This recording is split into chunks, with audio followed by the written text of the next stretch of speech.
Chahi amaga tha ama surai sigi Asksur na haise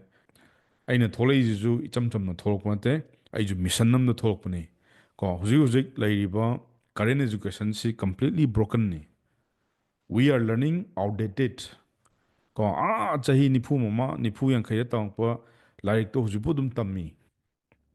ko hairogadi saurkani ko ado aina engineering tang pada chahi 60 se na sinarama ba lairik to ai adum tammalai ko ado migi company ma thabak to matam da de skills ke mahitre ai ju current education gi by product ni noi jo ramani nang na tammi ba lairik tu na nang huzik chawa ya bro ko second da job mo hire seba job to su akhoi employment system de huzik completely down ni ge no kana changam duri ge aina nang na semdok pada khar war ni ko adu du na ni ai ju isane sa thabak pi ba ngam na ba na train tok thai je ai suti log de 365 days lay matamda ai numit na numit taram tang lorong ni chahim na suti ko adu zo ai sijada dengi nar phamu bage ko adu hatani ai suti lo wa bo noi anytime ai na life da 300 days plus ta ai class talak pani ko ai iramdam gi mi me am ja haijar sunu ko moju yum de smain tawra so ai yam kan no khonare Google dana swainam Thokchom Surmangol Seng and sign namjanjaro na dum search tawjaro ko hanbaga aigi personal brand hol edana ai website siledana this is my website ko ai personal brand ni ada sida hida myam dum yango ai kanano ai kadai de horoki ko aigi internet ki yum haita hanba yum ni sina ai international client huji huji pukta aiga tawminaba internasi US ki khwaidagi chawba noina huji huji painaiba credit card anam leidena ko Capital One Bank ana ko si California da lei si marketing head ka ai partner oi ko way back in 2022 Global and Capital Florida company ni matam amada moise khoi business loan piba huji huji Florida da ko they are making like $1 billion company ni cash capital si na New York to lei ko New York ki Manhattan na jida ko ado CGD ko plan duna thawak tawminai ai chang gi matamda I was just working as a employee ko kasulik taba staff amakak oigiba si company ado ai gi am lei aina bu chang kharba ko ai company asset oidaba yaroiba kaigino moina anytime replace torkani any company na thawak taw matamda if you are just working for money simju kawno you can replace anytime sima kawno nang yamna smart oigera amma tawgera ani tawgera nang jitana tawjaro company gi mapuduna nahak tudina anytime soin tar replace tawbe si kawon but if you work as an asset of the company sigi company mi amjida ai ek toki matam dana nongala mo sales ki problem dum naini kayino data aggregation model na is again Amazon na kamain tawi Zio na kamain tawi adai SpaceX na kamain tawi apaw company miyam sina kadori data aggregation natragadi nang sales ho ngamoy it's all about data aggregation model data aggregation model je aina sab na teba yam see 1996 tagi Amazon have a company ko world la khwadagi top companies in the world when it comes to e-commerce second Alibaba na noi tar money Alibaba na kamaina business kamaina model kamaina work tawi second India da khwadigi chawba industries hai taragadi Reliance khwadigi paisa pa the second da TCS ko Tata Consulting moi TCS company me amje moi kamain thawak togi yango sigumba case study se kitang nai na haninge nangi any the business ki form chang form tam dana IDC pahaninge ai lupa chama degi ai kamaina business model am kain sakani hoji na am skills am leireng khalo ko if you don't understand this kind of lesson you'll fail in the market lead khak generate toroga ai sales do mati manung da khar leiri adi part ni jik taktis kentai adigi muk yong ko si red payment New Jersey company si Ethan Concept Massachusetts na solar company am lay sina 50 tel ko Jacksonville de lay ado si ma'am tawrba matungda aigi mentor na ai interview lowi Siddharth Rasekhar na aigi ju ahanba aigi mentor ni ko aina mid pangthorok pada hen tayo ko ai chahi ani mai makha dai pasan train doctor. Okay, so first number one is ko you need to set a goal. Goal da kai kai lay ko thá ꯇꯔꯨꯛꯀꯤ ꯑꯃ set ꯇꯧꯔꯣ ꯀꯣ ꯑꯗꯩ ꯑꯃꯅ ꯆꯍꯤ ꯑꯅꯤ ꯅꯠꯇ꯭ꯔꯒ ꯆꯍꯤ ꯃꯉꯥꯕꯨꯛꯀꯤ ꯂꯣꯡ ꯇꯔꯝ ꯑꯃ ꯁꯦꯠ ꯇꯧꯔꯣ ꯑꯗꯣ ꯁꯤꯗꯩꯁꯤꯗ ꯑꯩꯒꯤ ꯑꯣꯏꯇꯥꯔꯒꯗꯤ ꯀꯣ I want you to type at least 50,000 ꯀꯣ in the next 6 months ꯀꯣ ꯁꯨꯃꯥꯏꯅ ꯇꯥꯔꯒꯦꯠ ꯇꯧ ꯑꯗꯒꯤ ꯂꯣꯡ ꯇꯔꯝꯗꯅ I wanted to hit at least ꯀꯣ ꯑꯩ ꯊꯥ ꯑꯝꯗ ꯑꯩ ꯂꯨꯄꯥ ꯂꯥꯛ ꯑꯅꯤ ꯀꯣ let's say 2 lakhs per month ꯀꯣ ꯁꯨꯃꯥꯏꯅ ꯑꯩꯅ ꯀꯩꯒꯨꯝꯕ ꯑꯩꯒꯤ ꯒꯣꯜ ꯑꯃ ꯁꯤ ꯒꯣꯜꯁꯦ ꯒꯣꯜ ꯀꯥꯔꯗ ꯑꯣꯏꯅ ꯄꯥꯏꯒꯗꯕ ꯁꯦ ꯁꯨꯃꯥꯏꯅ ꯀꯣ ꯑꯩꯁꯨ ꯒꯣꯜ ꯀꯥꯔꯗ ꯄꯥꯏꯁꯦ ꯃꯌꯥꯝ ꯒ꯭ꯌꯥꯟ ꯇꯥꯔꯦꯀꯣ ꯑꯩ ꯏꯊꯣꯛꯑꯕ ꯁꯨꯃꯥꯏꯅ I will ꯀꯣ ꯗ ꯄ꯭ꯔꯖꯦꯟ ꯇꯦꯟꯁꯇ ꯏꯌꯨ ꯃꯌꯥꯝ ꯒ꯭ꯔꯥꯃꯔꯁꯨ ꯈꯤꯇꯪ ꯇꯥꯛꯀꯦ ꯄꯥꯁꯇ ꯏꯔꯛꯀꯅꯨ ꯀꯣ ꯑꯗꯒꯤ ꯄ꯭ꯔꯖꯦꯟ ꯀꯟꯇꯤꯅ꯭ꯌꯨꯁꯇꯁꯨ ꯏꯔꯛꯀꯅꯨ ꯖꯁ ꯔꯥꯏꯠ ꯏꯟ ꯑ ꯁꯤꯝꯄꯜ ꯄ꯭ꯔꯖꯦꯟ ꯅꯠꯇ꯭ꯔꯒ ꯅꯪꯅ ꯀꯟꯇꯤꯅ꯭ꯌꯨꯁꯇ ꯏꯒꯦꯁꯨ ꯏꯔꯣ ꯅꯪꯅ ꯀꯣꯟꯅ ꯇꯥꯔꯛꯀꯦ ꯍꯥꯏꯇꯥꯔꯒꯗꯤ right? Let's say I'm earning 50,000 per month by doing what? Kedorga. By helping people. Kanano nang mateng panglos, especially kana consumer ra, natraga business owner ra. I'm earning 50,000 per month by helping business owner or consumer so that I can fulfill their needs. Moina huzi huzik laiba moigi pen problem do kayuna na fix to ngam taragadi you will earn money like this. ꯀꯣ business ꯍꯥꯏꯔꯒ ꯄꯩꯁꯥ ꯍꯥꯟꯅ ꯆꯪꯉꯛꯑꯒꯗꯤ ꯁꯨꯡꯌꯥ ꯌꯥꯔꯣꯏ business ꯍꯥꯏꯇꯥꯔꯒꯗꯤ ꯑꯩꯒꯤ ꯑꯣꯏꯅꯗꯤ ꯃꯥꯔꯀꯦꯠꯇꯅꯦ ꯃꯤꯅ ꯈ꯭ꯋꯥꯏꯗꯒꯤ ꯗꯤꯃꯥꯟ ꯂꯩꯕ ꯄ꯭ꯔꯗꯛ ꯑꯃ ꯆꯨꯁ ꯇꯧ ꯍꯩꯕ that's called product to market fit ꯑꯩꯅ ꯍꯧꯖꯤꯛ ꯑꯩ ꯌꯥꯝꯅ skills ꯂꯩꯔꯦ ꯑꯩ ꯌꯥꯝ smart ꯑꯣꯏꯔꯦ but still ꯀꯣ there's a high chance of failing ꯀꯩꯒꯤꯅꯣ ꯃꯤꯅ ꯄꯥꯝꯃꯤ ꯄꯣꯠꯇꯣ ꯑꯩꯅ ꯄꯤꯕ ꯉꯝꯗ꯭ꯔꯦ ꯑꯩ ꯀꯃꯥꯏꯅ ꯌꯣꯟ ꯉꯝꯗꯣꯏꯅꯣ ꯁꯤꯗꯅꯤ ꯃꯌꯥꯝꯅ ꯇꯠꯂꯤꯁꯦ Oh, sales tau ngamdre team delay adu tau lay ada tau lay kaygino they doesn't know communication am lay ko marakta sida English communication ade sales ki framework am lay kamaina sales thomakani kamaina build up torokani sida transfer of trust na lay hengwai nangna sigi pasa yorom dai dana transfer of trust thurigay nang pasa tan ma thur dong mi na thajabam darkar oi ida kano mai ge ko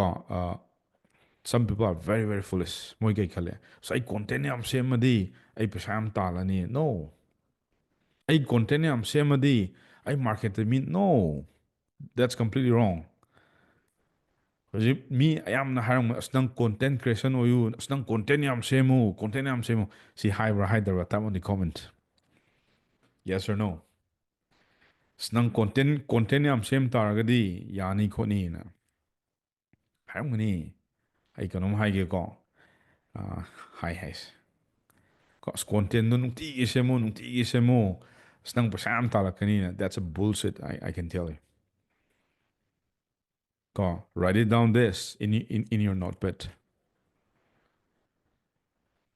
you don't need to create a content like hundreds of content aina nungti gi content cham ani hum sem ro suyai aina semak to se gaino aina semiba content je number 1 da kana gi no si makhango aina target toriba mi je kana gi no aina semiba content jena magi kari problem fix towi ko sidai hida huzikan di hook yaudragadi swaya roi content samak targasu you need to add hook for like 3 second or 8 second last na kaya pagani call to action CTAs mayam khadi pairani ko anova gain hook kaino khangaroi CTA kaino khangaroi but we're just learning don't worry ko si yango aina 2021 da igiba goal card ni ko ai huji pudum paise ke ꯑꯩ ꯃꯇꯝꯗꯨꯗ ꯑꯩ ꯀꯃꯥꯏ I will earn ꯑꯩ ꯊꯥ ꯑꯃꯗ ꯑꯩ ꯂꯨꯄꯥ ꯂꯥꯛ ꯑꯃ ꯇꯥꯟꯗꯕ ꯌꯥꯔꯣꯏ ꯑꯗꯨꯒ ꯑꯩ ꯆꯍꯤ ꯑꯃꯗꯗꯤ ꯑꯩ ꯀ꯭ꯔꯣꯔ ꯑꯃ ꯇꯥꯟꯗꯕ ꯌꯥꯔꯣꯏ ꯑꯩ ꯂꯨꯄꯥ ꯀ꯭ꯔꯣꯔ ꯑꯃꯁꯦ ꯑꯩꯅ 2023ꯒꯤ ꯑꯦꯄ꯭ꯔꯤꯜꯗ ꯑꯩ ꯍꯤꯠ ꯇꯧꯏ ꯀꯣ ꯍꯦꯟꯅ ꯍꯤꯠ ꯇꯧꯏ ꯀ꯭ꯔꯣꯔ ꯑꯃꯈꯛ ꯍꯥꯏꯗꯅ ꯑꯩ 1.5 ꯍꯦꯟꯅ ꯁꯤ ꯍꯤꯠ ꯇꯧꯔꯤꯁꯤ ꯀꯩꯒꯤꯅꯣ because I focus on this goal every single day for the last 3 years ꯑꯩ ꯍꯧꯖꯤꯛꯄꯨ ꯑꯗꯨꯝ ꯄꯥꯏꯁꯤꯗꯤ it's not funny ꯑꯩꯈꯣꯏ ꯃꯦꯟꯇꯣꯔꯒꯤ ꯂꯣꯒꯣꯅꯤ ꯁꯤ ꯌꯥꯎꯔꯤꯁꯦ ꯑꯗꯣ if you are my good student gold card ꯄꯥꯏꯌꯣ ꯄ꯭ꯔꯤꯟ ꯑꯥꯎꯠ ꯇꯧ ꯁꯤꯗ ꯑꯃꯨꯛ ꯏꯀꯥꯏꯗꯣꯏꯅꯦꯕ ꯑꯩ ꯁꯥꯇ꯭ꯔ ꯈꯔ ꯂꯩꯌꯦꯕ ꯑꯩ ꯄ꯭ꯔꯤꯟ ꯇꯧ ꯆꯠꯄꯗ ꯀꯩꯅꯣꯅ ꯄ꯭ꯔꯤꯟꯇꯤꯡ ꯀꯩꯅꯣꯅ ꯀꯩ ꯍꯥꯏꯔꯛꯇꯣꯏꯅꯣ ꯒꯣꯜ ꯀꯥꯔꯠꯁꯦ ꯑꯃꯨꯛ ꯑꯩꯅ ꯀꯔꯤ ꯇꯧꯕꯩꯅꯣ ꯅꯪꯅ ꯄꯥꯝꯖꯔꯤꯕ ꯒꯣꯜꯗꯣ ꯄ꯭ꯔꯤꯟ ꯇꯧꯕꯐꯥꯎꯗꯤ ꯏꯀꯥꯏꯌꯦꯕ ꯀꯃꯥꯏ ꯃꯤ ꯑꯣꯏꯗꯣꯏꯅꯣ ꯑꯗꯨꯗ ꯂꯣꯏꯔꯦ ꯑꯗꯨꯗ ꯑꯗꯨꯝ ꯏꯀꯥꯏꯒꯗꯕ ꯖꯒꯥꯗꯨꯅ ꯏꯀꯥꯏꯗ꯭ꯔꯦ ꯀꯣ ꯁꯤ ꯅꯁꯥꯒꯤ ꯅꯪꯅ ꯄꯥꯝꯖꯔꯤꯕ ꯒꯣꯜꯗꯣ ꯑꯩ ꯁꯥꯇ꯭ꯔꯗꯤ ꯃꯃꯤꯡ ꯄꯜꯂꯔꯣꯏ ꯑꯩꯈꯣꯏ ꯄꯔꯁꯣꯅꯦꯜꯅꯤ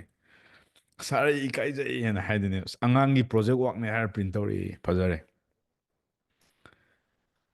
ꯑꯗꯨ ꯑꯣꯏꯇꯥꯔꯗꯤ ꯁꯤꯒꯤ ꯒꯣꯜ ꯀꯥꯔꯠꯁꯦ ꯑꯉꯥꯡꯒꯤ ꯄ꯭ꯔꯣꯖꯦꯛ ꯋꯥꯛꯇꯨꯅ ꯈꯟꯕ ꯌꯥꯕ꯭ꯔꯕ ꯄꯥꯜꯂꯝꯃꯅꯤ ꯃꯉꯣꯟꯗ ꯑꯗꯨꯝ ꯀꯣ ꯄꯥꯜꯂꯖꯅꯨ ꯃꯤꯡꯗꯤ ꯄꯜꯂꯛꯑꯔꯣꯏ ꯈꯪꯖꯔꯣ ꯑꯗꯨꯝ ꯅꯁꯥꯅ ꯑꯣꯀꯦ ꯑꯗꯨꯅ ꯉꯁꯤꯗꯒꯤ ꯅꯪꯅ ꯄꯥꯝꯃꯤꯕ ꯄꯣꯠꯇꯣ ꯏꯊꯣꯛꯑꯣ ꯑꯗꯨꯒ ꯀꯣ ꯑꯌꯨꯛ ꯇꯧ ꯇꯥꯔꯒꯗꯤꯅ ꯑꯌꯨꯛꯇ ꯒꯣꯜ ꯀꯥꯔꯠ ꯏꯈꯥꯏꯌꯣ ꯅꯥꯟꯅ ꯐ꯭ꯔꯦꯁ ꯑꯣꯏꯔꯤꯀꯥꯟꯗ ꯑꯌꯨꯛꯇ ꯌꯥꯔꯒꯗꯤ ꯂꯥꯏꯔꯤꯛ ꯈꯤꯇꯪ ꯄꯥꯍꯟꯅꯤꯡꯉꯤ ꯅꯪꯅ ꯄꯥꯝꯖꯔꯤꯕ ꯅꯪꯒꯤ ꯐꯤꯜꯗꯨꯗꯅꯦ ꯆꯪꯒꯦ ꯍꯥꯏ ꯇꯥꯔꯒꯗꯤ you need to study to become who you want to be ꯑꯗꯣ ꯂꯥꯏꯔꯤꯛ ꯄꯥꯕ ꯃꯇꯝꯗ ꯑꯩꯗꯤ ꯈꯤꯇꯪ ꯆꯨꯁ ꯇꯧꯔ ꯄꯥꯍꯟꯅꯤꯡꯉꯤ ꯕ꯭ꯂꯥꯏꯟꯗ ꯄꯥꯅꯤꯡꯗꯦ ꯀꯣ ꯑꯩ ꯂꯥꯏꯔꯤꯛ ꯑꯗꯨꯝ ꯑꯩ ꯔꯤꯀꯃꯦꯟ ꯇꯧꯔꯛꯀꯦ ꯑꯗꯣ ꯂꯥꯏꯔꯤꯛ ꯄꯥ ꯇꯥꯔꯒꯗꯤ ꯈꯤꯇꯪ ꯃꯣꯗꯔꯟ ꯑꯣꯏꯕ ꯂꯥꯏꯔꯤꯛ ꯄꯥꯅꯤꯡꯉꯤ ꯑꯗꯨꯒ ꯀꯅꯥꯝꯇꯅ ꯑꯅꯧꯕ ꯑꯝꯇ ꯄꯨꯊꯣꯛꯑꯦ ꯑꯩꯅ ꯉꯁꯤ ꯅꯣꯏꯅ ꯇꯥꯛꯆꯩꯗꯨꯁꯨ ꯀꯣ ꯑꯩꯁꯨ ꯑꯩꯒꯤ ꯒꯨꯔꯨꯗꯩ ꯇꯥꯛꯂꯛꯄ ꯉꯥꯛꯇꯅꯤ ꯑꯩꯅ ꯑꯅꯧꯕ ꯑꯝꯇ ꯄꯨꯊꯣꯛꯄ ꯅꯠꯇꯦ ꯑꯩꯈꯣꯏꯅ ꯊꯤꯖꯤꯜꯂꯨꯗꯕꯩ ꯈꯪꯗꯕꯩ ꯋꯥꯅꯤ ꯂꯣꯏ ꯇꯥꯔ ꯂꯩꯔꯝꯃꯕ ꯉꯥꯛꯇꯅꯤ ꯃꯃꯥꯡꯗ ꯃꯌꯥꯝ ꯁꯤ ꯒꯣꯜ ꯌꯥꯔꯅꯤꯀꯣ ꯁꯦꯀꯦꯟꯗ ꯑꯃꯨꯛ ꯌꯦꯡꯉꯨ ꯁꯦꯀꯦꯟꯗ ꯅꯨꯃꯤꯠ ꯃꯉꯥꯅꯤꯁꯤꯗ ꯀꯣ ꯀꯩꯀꯩ ꯇꯧꯗꯣꯏꯅꯣꯗꯣ ꯌꯦꯡꯉꯣ ꯐꯥꯔꯁꯇ ꯒꯣꯜ ꯁꯦꯠ ꯇꯧꯔꯅꯤ ꯁꯦꯀꯦꯟꯗ ꯀꯩꯗꯧꯔꯅꯤ ꯑꯩꯒꯤ ꯄ꯭ꯔꯣꯐꯥꯏꯜ ꯑꯩ ꯕꯤꯜ ꯇꯧꯔꯛꯑꯅꯤ ꯀꯣ ꯑꯩ ꯄ꯭ꯔꯣꯐꯥꯏꯜꯁꯦ ꯀꯥꯏꯗ ꯕꯤꯜ ꯇꯧꯔꯛꯀꯅꯤ ꯅꯝꯕꯔ ꯋꯥꯟ ꯇ꯭ꯔꯟꯁꯕꯦꯁ ꯀꯣ ꯄꯨꯟꯁꯤꯒꯤ ꯑꯍꯥꯟꯕ ꯇꯥꯕ ꯃꯌꯥꯝ ꯌꯥꯎꯔꯝꯃꯅꯤ ꯀꯣ ꯇ꯭ꯔꯟꯁꯕꯦꯁ ꯑꯅ ꯍꯥꯏꯁꯦ ꯀꯣ how many of you first time ꯑꯣꯏꯅ ꯇꯥꯕꯒꯤ ꯈꯨꯊꯥꯡ ꯑꯃ ꯊꯦꯡꯈꯤ ꯌꯥꯝ ꯊꯤ ꯌꯥꯝꯃꯦ ꯀꯣ ꯑꯣꯀꯦ ꯑꯗꯣ ꯃꯅꯤꯄꯨꯔꯗꯤ ꯄꯣꯛꯇ꯭ꯔꯤ ꯀꯣ ꯃꯅꯤꯄꯨꯔ ꯅꯣꯏꯅ ꯄꯣꯛꯍꯜꯂꯣ ꯇ꯭ꯔꯟꯁꯕꯦꯁ ꯑꯅ ꯍꯥꯏꯁꯦ ꯋꯥꯔꯜꯒꯤꯅ ꯑꯦꯅꯤ ꯀ꯭ꯂꯥꯏꯟ ꯅꯪ ꯁꯤꯗ ꯐꯪꯅꯤ ꯀꯣ ꯁꯦꯀꯦꯟ ꯋꯥꯔꯜꯒꯤ ꯑꯦꯅꯤ ꯏꯟꯚꯦꯁꯇꯔ ꯁꯤ ꯃꯐꯝꯗꯤ ꯅꯪ ꯐꯪꯅꯤ ꯋꯥꯔꯜꯒꯤ ꯑꯦꯅꯤ ꯍꯧꯖꯤꯛ ꯍꯧꯖꯤꯛ ꯐꯟꯗꯦꯠ ꯑꯣꯏꯈꯤꯕ ꯀꯝꯄꯅꯤꯁ ꯀꯣ ꯁꯤꯁꯨ ꯅꯪ ꯐꯪꯅꯤ ꯋꯥꯔꯜꯒꯤ ꯅꯪ ꯁꯤ ꯏ ꯑꯣ founder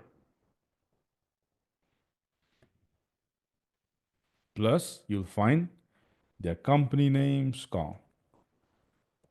company's name their email call ꯁꯨꯃꯥꯏꯅ ꯑꯗꯣ ꯃꯅꯤꯄꯨꯔꯒ ꯈꯤꯇꯪ ꯈꯦꯠꯅꯩꯀꯣ ꯁꯤꯁꯤꯅ ꯈꯤꯇꯪ ꯑꯦꯗꯚꯥꯟꯁ ꯑꯣꯏ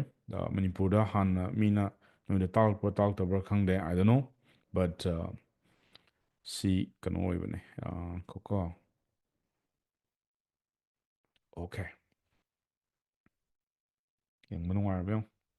ꯑꯣꯜꯔꯥꯏꯠ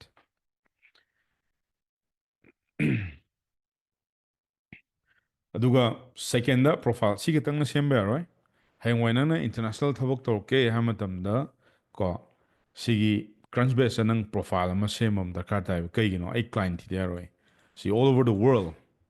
ꯀꯣ ꯁꯤ ꯌꯨ ꯑꯦꯁ ꯈꯛꯇ ꯅꯠꯇꯦ ꯑꯣꯜ ꯑꯣꯚꯔ ꯗ ꯋꯥꯔꯜ ꯍꯥꯏꯁꯤꯅ ꯑꯩꯅ ꯀꯔꯤ ꯂꯝꯅꯣꯗꯨ ꯅꯁꯥꯅ ꯆꯨꯁ ꯇꯧꯔꯕ let's say I want to work with from U S A choose U S A let's say I want to work with from U K choose U K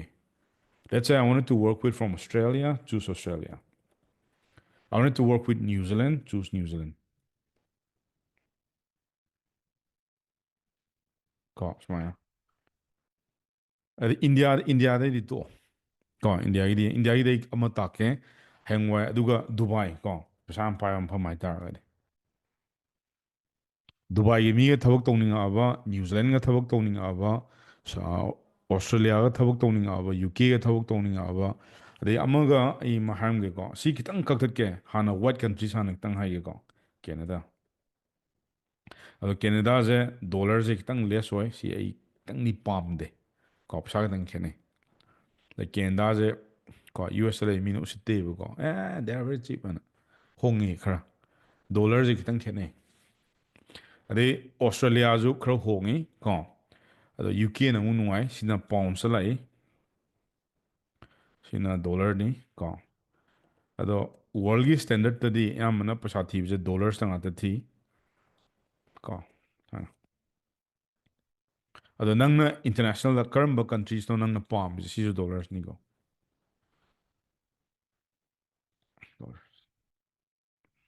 choose one from ꯍꯤꯌꯔ ꯁꯤꯗꯤ ꯑꯄꯥꯝꯕ ꯑꯃ ꯈꯜꯂꯣ ꯑꯩ U ꯑꯦꯁꯇ ꯆꯠꯁꯤꯔꯥ U ꯀꯦꯗ ꯆꯠꯁꯤꯔꯥ ꯅ꯭ꯌꯨꯖꯤꯂꯦꯟꯗ ꯆꯠꯁꯤꯔꯥ Canada ꯆꯠꯁꯤꯔꯥ ꯑꯣꯁꯇ꯭ꯔꯦꯂꯤꯌꯥ ꯆꯠꯁꯤꯔꯥ finally ꯍꯧꯖꯤꯛ ꯃꯌꯥꯝꯅ ꯄꯩꯁꯥ ꯌꯥꯝ ꯄꯥꯏꯕ ꯀꯟꯇ꯭ꯔꯤ ꯗꯨꯕꯥꯏ ꯍꯥꯏꯁꯦ ꯀꯣ ꯗꯨꯕꯥꯏꯗ ꯆꯠꯁꯤꯔꯥ ꯀꯣ ꯄꯨꯂꯞꯇꯤ ꯌꯥꯔꯣꯏ ꯀꯣ ꯕꯤꯒꯤꯅꯔꯁꯅ ꯁꯤ ꯄꯨꯂꯞ ꯁꯨꯡꯌꯥ ꯌꯥꯔꯣꯏ ꯑꯃ ꯈꯜꯂꯣ ꯁꯤꯗꯒꯤ ꯁꯤꯗꯗꯤ ꯅꯪ ꯏꯪꯂꯤꯁ ꯌꯥꯝ ꯍꯩꯕ ꯍꯩꯇꯕ ꯑꯗꯨꯝ ꯌꯥꯔꯅꯤ ꯀꯣ ꯍꯤꯟꯗꯤ ꯈꯔ ꯌꯥꯟ ꯏꯪꯂꯤꯁ ꯈꯔ ꯌꯥꯟ ꯃꯣꯏ ꯏꯪꯂꯤꯁꯇꯣ ꯈꯪꯉꯦꯗꯅ ꯍꯕꯤꯕꯤ ꯀꯝ ꯇꯨ ꯗꯨꯕꯥꯏ ꯍꯥꯏꯗꯣ ꯇꯥꯗ꯭ꯔꯣ I'm coming ꯑꯗ I'm coming ꯁꯤ ꯑꯗꯨꯝ ꯌꯥꯔꯕꯅꯦ ꯀꯣ ꯁ꯭ꯋꯥꯏꯗꯒꯤ ꯀꯥꯔ ꯗ꯭ꯔꯥꯏꯚꯔ ꯑꯗꯨ ꯑꯗꯥ ꯑꯪꯀꯜ ꯑꯪꯀꯜ ꯑꯅ ꯑꯃꯁꯨ ꯂꯩꯗꯥꯏꯅꯦ ꯀꯣ ꯎꯗ꯭ꯔꯤꯕꯣ ꯁ꯭ꯄꯦꯛ ꯇꯪꯈꯥꯏ ꯑꯃꯒ ꯎꯞꯄꯒ ꯑꯪꯀꯜꯒꯤ ꯕ꯭ꯂꯣꯛ ꯑꯅ ꯑꯃ ꯂꯩꯗꯥꯏꯅꯦ ꯃꯥꯁꯨ ꯀꯥꯔ ꯊꯧꯒꯥꯏꯔꯤꯕꯅꯤ ꯁꯤꯗ ꯑꯗꯣ ꯗꯨꯕꯥꯏꯗ ꯀꯩꯒꯨꯝꯕ ꯊꯕꯛ ꯇꯧꯒꯦ ꯍꯥꯏ ꯇꯥꯔꯒꯗꯤ ꯁꯝ ꯀ꯭ꯔꯥꯏꯇꯦꯔꯤꯌꯥ ꯈꯔ ꯂꯩ ꯀꯣ ꯅꯪꯒꯤ ꯄꯩꯁꯥ ꯅꯪꯅ ꯄꯥꯝꯃꯤꯕꯒꯤ ꯃꯇꯨꯡ ꯏꯟꯅ ꯁꯝꯅ ꯍꯥꯏꯔꯕꯗ ꯅꯪ ꯕꯦꯡꯛꯇ ꯊꯕꯛ ꯇꯧꯔꯦꯅ ꯈꯜꯂꯣ ꯑꯗꯒꯤ ꯅ꯭ꯌꯨꯁ ꯑꯦꯖꯦꯟꯁꯤꯗ ꯊꯕꯛ ꯇꯧꯔꯦꯅ ꯈꯜꯂꯣ ꯑꯗꯨꯒꯤ ꯇꯣꯂꯣꯞꯁꯦ ꯌꯥꯝ ꯆꯥꯎꯗꯦꯀꯣ ꯂꯨꯄꯥ ꯂꯥꯈ ꯑꯃ ꯂꯤꯁꯤꯡ ꯇꯔꯥ ꯂꯤꯁꯤꯡ ꯀꯨꯟ ꯑꯗꯒꯤ ꯂꯩꯐꯝ ꯆꯥꯐꯝ ꯌꯥꯝ ꯇꯥꯡꯉꯤ ꯀꯣ ꯑꯩ ꯏꯆꯟꯅꯨꯄꯤ ꯂꯩ ꯏꯆꯟꯅꯨꯄꯤ ꯑꯅꯤ ꯂꯩ ꯁꯤꯗ ꯅꯔꯁ ꯑꯣꯏꯔꯒ ꯂꯩ ꯑꯗꯨꯒ ꯃꯣꯏ ꯆꯪꯈꯤꯕ ꯃꯇꯝꯗ ꯃꯣꯏꯁꯦ ꯑꯦꯖꯦꯟꯁꯤꯒꯤ ꯊ꯭ꯔꯨꯗ ꯆꯪꯉꯦꯕ ꯀꯣ ꯑꯗꯣ ꯀꯃꯥꯏꯅ ꯆꯪꯒꯦ ꯍꯥꯏꯕ ꯃꯇꯝꯗ ꯃꯥꯅ ꯄꯥꯝꯖꯔꯤꯕ ꯃꯥꯒꯤ ꯁꯤꯒꯤ ꯒꯣꯜꯁꯦ ꯁꯤ ꯌꯦꯡꯉ ꯆꯪꯍꯜꯂꯦꯕ ꯑꯩꯗꯤ ꯅꯪ ꯗꯨꯕꯥꯏꯗ ꯀꯣꯟꯇ꯭ꯔꯦꯛ ꯀꯌꯥ ꯂꯩꯗꯣꯏꯅꯣ ꯂꯦꯠꯁ ꯁꯦ ꯐꯣꯔ ꯑꯦꯛꯖꯥꯝꯄꯜ ꯅꯪ ꯆꯍꯤ ꯑꯃ ꯍꯥꯏꯔꯣ ꯆꯍꯤ ꯑꯃꯗ ꯅꯪ ꯂꯨꯄꯥ ꯂꯥꯛ ꯀꯌꯥ ꯇꯥꯅꯤ ꯅꯔꯁ ꯑꯣꯏ ꯅꯔꯁ ꯍꯥꯏꯔꯁꯦꯕꯀꯣ ꯃꯣꯏ let's say they will earn around 18 lakhs ꯍꯥꯏꯔꯁꯦꯕ ꯄꯔ ꯏꯌꯔꯅꯤꯀꯣ ꯗꯨꯕꯥꯏꯗ ꯀꯩꯅꯣꯒꯤ ꯒꯣꯔꯃꯦꯟꯠꯀꯤ ꯍꯣꯁꯄꯤꯇꯥꯜ ꯂꯩ ꯑꯗꯒꯤ ꯄ꯭ꯔꯥꯏꯚꯦꯠꯀꯤ ꯂꯩ ꯀꯣ ꯑꯗꯣ ꯅꯪ ꯃꯇꯝꯗꯨꯒꯤ ꯃꯇꯨꯡ ꯏꯟꯅ ꯑꯗꯨꯝ ꯒꯣꯔꯃꯦꯟ ꯄ꯭ꯔꯥꯏꯚꯦꯠꯇ ꯆꯪꯒꯦꯔꯥ ꯑꯗꯒꯤ ꯀꯣ ꯁꯤꯒ ꯇꯥꯟꯅꯗꯣꯏꯅꯦꯕ ꯑꯗꯨ ꯑꯣꯏꯇꯥꯔꯗꯤ ꯅꯪꯅ ꯉꯁꯤ ꯌꯨ ꯑꯦꯁꯇ ꯅꯪ ꯍꯧꯖꯤꯛ let's say you are engineer let's say ꯅꯪ ꯃꯥꯁꯇꯔ ꯂꯣꯏꯔꯦꯅ ꯈꯜꯂꯣ ꯅꯪꯅ ꯌꯨ ꯑꯦꯁꯇ ꯆꯠꯄ ꯃꯇꯝꯗ ꯋꯥꯠ ꯏꯁ ꯌꯣꯔ ꯒꯣꯜ ꯁꯤ ꯀꯌꯥꯅꯣ ꯁꯤ ꯈꯪꯉ ꯆꯠꯂꯣ ꯅꯠꯇ꯭ꯔꯗꯤ ꯀꯩ ꯀꯥꯟꯗꯣꯏꯅꯣ ꯈꯕꯔꯇꯪ ꯌꯣꯜꯂꯁꯨꯅꯦ ꯃꯤ ꯀꯔꯣꯔ ꯄꯥꯏꯕ ꯂꯩꯀꯣ ꯑꯩꯈꯣꯏ ꯂꯩꯀꯥꯏꯗꯤ ꯑꯃ ꯂꯩ ꯒꯣꯔꯦꯅ ꯀꯣ ꯃꯥꯗꯤ ꯈꯕꯔꯇꯪ ꯌꯣꯜꯂꯤꯅꯤ ꯈꯕꯔꯒꯤ ꯍꯣꯀꯔꯗ ꯃꯤ ꯀꯔꯣꯔ ꯄꯥꯏꯔꯤꯅꯤ ꯆꯍꯤ ꯀꯌꯥ ꯊꯕꯛ ꯇꯧꯔꯅꯣ ꯆꯍꯤ 90 ꯑꯣꯏꯅ ꯗꯨꯕꯥꯏꯗ ꯂꯩ ꯑꯗꯨꯒꯤ ꯊꯕꯛꯇꯨꯗꯤ ꯑꯩꯈꯣꯏ ꯉꯝꯖꯔꯣꯏ ꯅꯠꯇ꯭ꯔꯣ ꯃꯥ ꯂꯣꯏ ꯁꯦꯀ꯭ꯔꯤꯐꯥꯏꯁ ꯇꯧꯔꯕꯅꯤ ꯃꯥꯅ ꯍꯧꯖꯤꯛ ꯊꯥꯗꯩꯁꯦ ꯀꯩꯅꯣ he spent 40 years in Dubai in order to make 1 crore ꯀꯣ ꯃꯥꯅ 1 crore ꯇꯥꯅꯕ ꯍꯣꯠꯅꯕ ꯃꯇꯝꯗ ꯃꯥ ꯆꯍꯤ 90 ꯆꯪꯉꯦꯕ ꯀꯩꯗꯧꯕꯩ ꯆꯪꯉꯣꯏꯗꯣꯏꯅꯣ ꯀꯣ ꯑꯩꯅ 1 crore ꯍꯤꯠ ꯇꯧꯕ ꯃꯇꯝꯗ it took me 8 years it's not easy ꯍꯧꯔꯛꯄ ꯃꯇꯝꯗ ꯑꯩ ꯕꯔ ꯄꯠꯂꯤꯍꯦ ꯀꯣ ꯗꯤꯜꯂꯤꯗ ꯀꯥ ꯃꯆꯥ ꯑꯃꯇꯗ ꯁꯤꯡꯒꯜ ꯔꯨꯝꯒ ꯂꯩꯔꯝꯗꯅ ꯑꯗꯒꯤ ꯀꯣ ꯏꯃꯥꯟꯅꯕ ꯈꯔ ꯂꯩꯃꯤꯟꯅꯔꯝꯕ ꯑꯗꯒꯤ ꯀꯣ ꯃꯤꯒꯤꯗ ꯈꯔ ꯊꯕꯛ ꯈꯔ ꯌꯥꯎ ꯌꯥꯝ ꯋꯥꯅ ꯍꯧꯔꯛꯑꯦ ꯑꯗꯣ ꯑꯩꯅ ꯍꯥꯏꯗꯤ ꯄꯨꯟꯁꯤꯁꯦ ꯀꯣ ꯃꯤꯅ ꯑꯍꯥꯟꯕꯗ ꯌꯥꯝꯅ ꯊꯥꯕꯤꯗꯕ ꯋꯥꯅꯦꯕꯀꯣ ꯑꯗꯣ ꯅꯪꯅꯕꯨ ꯍꯣꯠꯅꯕ ꯂꯦꯞꯇ꯭ꯔꯒꯗꯤ ꯌꯥꯏ ꯑꯗꯣ ꯍꯣꯠꯅꯔꯤꯗꯣ ꯅꯤꯌꯣꯝ ꯆꯨꯝꯅ ꯍꯣꯠꯅꯕ ꯀꯅꯥꯒꯨꯝꯕ ꯑꯃꯒꯤ ꯃꯈꯥꯗ ꯐꯖꯅ ꯇ꯭ꯔꯦꯟ ꯇꯧ ꯇꯥꯔꯒꯗꯤ ꯅꯪ ꯀꯩꯗꯧꯕꯩ ꯐꯦꯜ ꯑꯣꯏꯗꯣꯏꯅꯣ ꯑꯗꯣ ꯌꯨꯇ꯭ꯌꯨꯕꯇꯩ ꯇꯝꯕꯗꯤ ꯁꯨꯡꯌꯥ ꯌꯥꯔꯔꯣꯏ ꯁꯤꯃ ꯁꯦꯡꯅ ꯑꯗꯨꯝ ꯍꯥꯏꯒꯦ ꯌꯨꯇ꯭ꯌꯨꯕꯇꯩ ꯍꯥꯎ ꯇꯨ ꯃꯥꯁꯇꯔ ꯀꯣ ꯑꯗꯨ ꯑꯗꯥ ꯀꯣ ꯉꯁꯤꯗꯩ ꯇꯣꯛꯑꯣ ꯌꯥꯔꯣꯏ ꯖꯁ ꯖꯦꯅꯔꯦꯜ ꯑꯥꯏꯗꯤꯌꯥꯁ ꯈꯔ ꯂꯧꯕꯩꯗꯤ ꯌꯥꯅꯤ ꯑꯗꯣ ꯌꯨꯇ꯭ꯌꯨꯕꯇꯅꯦ ꯀꯣ ꯍꯥꯎ ꯇꯨ ꯑꯔꯟ 1 crore ꯀꯥꯏ ꯇꯧꯔꯨꯅꯨꯀꯣ ꯁ꯭ꯀꯦꯝꯒꯤ ꯂꯥꯡꯗ ꯊꯨꯖꯈꯤꯖꯅꯤ ꯀꯣ ꯑꯗꯨ ꯌꯥꯔꯣꯏ ꯑꯗꯩ ꯍꯥꯎ ꯇꯨ ꯒꯣ ꯀꯩ ꯂꯩꯗꯅ ꯌꯨ ꯑꯦꯁ ꯑꯦ ꯌꯨ ꯀꯦ ꯇꯧꯕꯤꯔꯨꯅꯨ ꯇꯧꯕꯤꯔꯨꯅꯨ ꯀꯣ ꯌꯨ ꯑꯦꯁ ꯆꯠꯄꯗꯤ ꯂꯥꯏꯗꯅ ꯂꯣꯏꯁꯟꯈꯤꯅꯤ ꯁꯥꯏꯗ ꯑꯗꯨꯝ ꯁꯤꯁꯤꯃ ꯑꯩꯈꯣꯏ ꯗꯦ ꯇꯨꯗ ꯇꯧꯁꯦꯕꯀꯣ ꯑꯩ ꯀ꯭ꯂꯥꯏꯟ ꯀꯃꯥꯏꯅ ꯊꯤꯅꯤ ꯌꯥꯔꯦ ꯁꯤ ꯄ꯭ꯔꯣꯐꯥꯏꯜ ꯅꯝꯕꯔ 1 ꯄ꯭ꯔꯣꯐꯥꯏꯜ ꯅꯝꯕꯔ 2ꯗ ꯑꯃꯨꯛ ꯂꯥꯛꯑꯣ ꯀꯩꯒꯨꯝꯕ ꯑꯁ ꯑꯩꯗꯤ ꯈꯔ ꯂꯨꯗꯧ ꯃꯥꯜꯂꯤ ꯑꯗꯨ ꯍꯥꯏꯔꯛꯑꯕ ꯀꯣ ꯅꯪ ꯍꯧꯖꯤꯛ ꯀꯩꯗꯧꯔꯛꯀꯅꯤ ꯅꯥꯎ ꯌꯨ ꯅꯤꯠ ꯇꯨ ꯐꯥꯏꯟ ꯏꯟ ꯋꯦꯕꯁꯥꯏꯠ ꯀꯣ ꯁꯤ ꯃꯅꯤꯄꯨꯔ ꯆꯤꯡꯁꯤꯜꯂꯛꯀꯅꯨꯀꯣ ꯃꯅꯤꯄꯨꯔꯗꯗꯤ ꯁꯨꯡꯌꯥ ꯌꯥꯔꯣꯏ ꯀꯣ ꯃꯅꯤꯄꯨꯔꯗ ꯋꯦꯕꯁꯥꯏꯠ ꯑꯩꯈꯣꯏ ꯑꯣꯅꯔ ꯃꯌꯥꯝꯁꯦ ꯃꯄꯨꯟꯁꯤꯒꯤ ꯐꯥꯎꯇ꯭ꯔꯕꯅꯤ ꯀꯣ ꯃꯅꯤꯄꯨꯔꯗ ꯋꯦꯕꯁꯥꯏꯠꯇ ꯃꯦꯁꯦꯁ ꯊꯥꯖꯟꯅ ꯁꯨꯡꯊꯥ ꯊꯥꯔꯨꯅꯨ ꯃꯅꯤꯄꯨꯔꯗ ꯏꯃꯦꯜ ꯑꯃ ꯁꯨꯡꯊꯥ ꯊꯥꯔꯨꯅꯨ ꯀꯣ ꯁꯨꯡꯐꯥꯎ ꯐꯥꯎꯔꯦ ꯏꯃꯦꯜ ꯀꯌꯥꯝ ꯐꯥꯛꯀꯦꯅ ꯅꯪ ꯑꯝꯇ ꯍꯥꯏꯔꯛꯎꯅꯦ ꯃꯅꯤꯄꯨꯔꯗ ꯈ꯭ꯋꯥꯏ ꯇꯧꯗꯣꯏꯁꯦ ꯅꯪ ꯑꯥꯏꯗꯔ ꯍꯧꯖꯤꯛ ꯃꯇꯝꯗ ꯐꯣꯟꯁꯨ ꯌꯥꯝ ꯄꯥꯏꯈꯠꯂꯣꯏ ꯃꯇꯝ ꯐꯠꯇꯕꯅꯤꯅ ꯌꯥꯔꯒꯗꯤꯅꯦ ꯇꯦꯛꯁꯇꯣ ꯋꯥꯆꯦꯞꯇ ꯅꯠꯇ꯭ꯔꯒ ꯑꯦꯁ ꯑꯦꯝ ꯑꯦꯁ ꯇꯧꯒꯦꯔꯥ ꯁꯤꯅ ꯃꯅꯤꯄꯨꯔꯒꯤꯅꯤꯀꯣ ꯕꯠ ꯑꯩ ꯃꯅꯤꯄꯨꯔꯒꯤ ꯍꯧꯖꯤꯛ ꯇꯥꯛꯑꯣꯏ ꯀꯣ ꯍꯧꯖꯤꯛ ꯏꯟꯇꯔꯅꯦꯁꯅꯦꯜ ꯌꯧꯒꯦ ꯍꯥꯏ ꯇꯥꯔꯒꯗꯤ ꯅꯪ ꯍꯧꯖꯤꯛ ꯏꯃꯦꯜ ꯐꯖꯅ ꯏꯕ ꯍꯩꯕ ꯑꯃ ꯑꯩꯈꯣꯏꯅ ꯑꯉꯥꯡ ꯑꯣꯏꯔꯤꯀꯥꯟꯗ ꯂꯦꯇꯔ ꯔꯥꯏꯇꯤꯡ ꯇꯝꯃꯛꯏꯗꯅ ꯇꯨ ꯗ ꯗꯤꯔꯦꯛꯇꯔ ꯀꯣ ꯑꯗꯒꯤ ꯇꯨ ꯗ ꯄ꯭ꯔꯤꯟꯁꯤꯄꯜ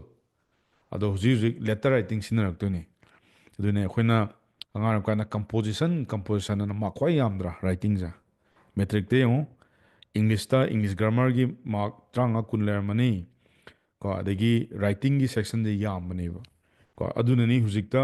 ꯁꯤ ꯏꯃꯦꯜ ꯏꯔꯛꯄ ꯃꯇꯝꯗ we have two use communication ꯀꯣ ꯁꯤꯗꯩꯁꯤꯗ ꯀꯝꯃꯨꯅꯤꯀꯦꯁꯟ ꯁ꯭ꯀꯤꯜ ꯁꯤꯖꯤꯟꯅꯅꯤ ꯍꯦꯔꯥ ꯀꯣ ꯀꯝꯃꯨꯅꯤꯀꯦꯁꯟ ꯁ꯭ꯀꯤꯜꯁ ꯑꯗꯣ ꯏꯟꯇꯔꯅꯦꯠꯇꯅꯦ ꯀꯦꯃꯦꯔꯥ ꯃꯃꯥꯡꯗ ꯁ꯭ꯄꯦꯂꯤꯡ ꯌꯥꯝ ꯁꯥꯡꯕꯁꯦ ꯍꯥꯏꯔꯨꯅꯨꯀꯣ ꯌꯥꯝ ꯁꯣꯏꯒꯟꯕꯅꯦ ꯁ꯭ꯄꯦꯂꯤꯡꯕꯨ ꯌꯥꯝ ꯁꯥꯡꯉꯛꯑꯕ ꯀꯣ ꯈꯨꯖꯨ ꯃꯖꯨ ꯇꯧꯔ ꯑꯗꯨꯝ ꯂꯣꯏꯁꯜꯂꯣ ꯅꯠꯇ꯭ꯔꯗꯤ ꯁꯣꯏꯔꯛꯀꯅꯤ